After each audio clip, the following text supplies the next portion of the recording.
Mobile দিয়ে video edit করার জন্য সবচেয়ে জনপ্রিয় অ্যাপ্লিকেশনগুলির মধ্যে একটি অন্যতম অ্যাপ্লিকেশন হচ্ছে ক্যাপকাট। তবে এই অ্যাপ্লিকেশন ব্যবহার করতে গিয়ে একটা সমস্যার সম্মুখীন সবাই হন, সেটা হলো বাংলা লেখা বা বাংলা ফন্ট ব্যবহার না করতে পারা।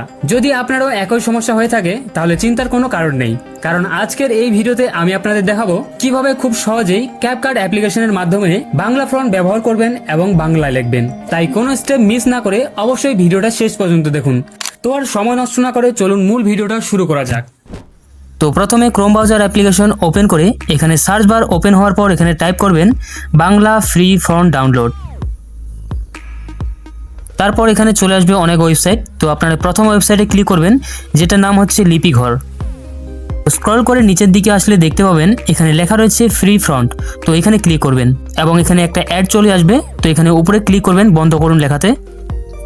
এবার নিচের দিকে স্ক্রল করলে অনেক ফ্রি ফন্ট দেখতে পারবেন। তো আপনার এখানে যে ফন্টটা পছন্দ হবে সেটা ডাউনলোড করে নেবেন। তো আমি আপনাদের জাস্ট দেখানোর জন্য এই ফন্টটা ডাউনলোড করছি। এই যে এখানে লেখা রয়েছে ডাউনলোড, এই ডাউনলোড লেখাতে ক্লিক করে আমি আগ্রহী নই এখানে ক্লিক করবেন।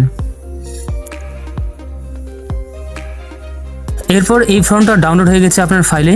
এবার আরও একটা গুরুত্বপূর্ণ কাজ করতে হবে, যেটা হচ্ছে এক্সট্রা করতে হবে এই ফন্টটাকে।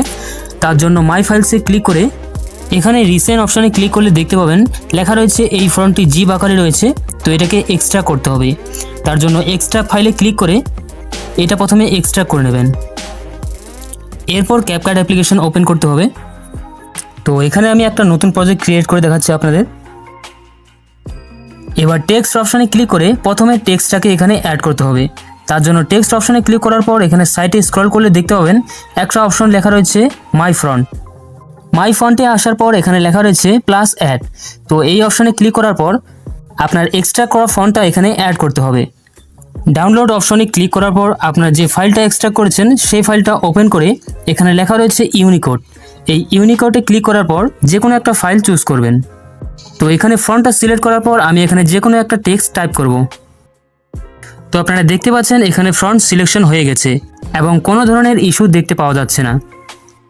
তো আপনারা দেখতে পেলেন আমি এখানে বাংলা ফন্ট অ্যাড করার পর কোনো ধরনের সমস্যা দেখতে পাওয়া গেল না।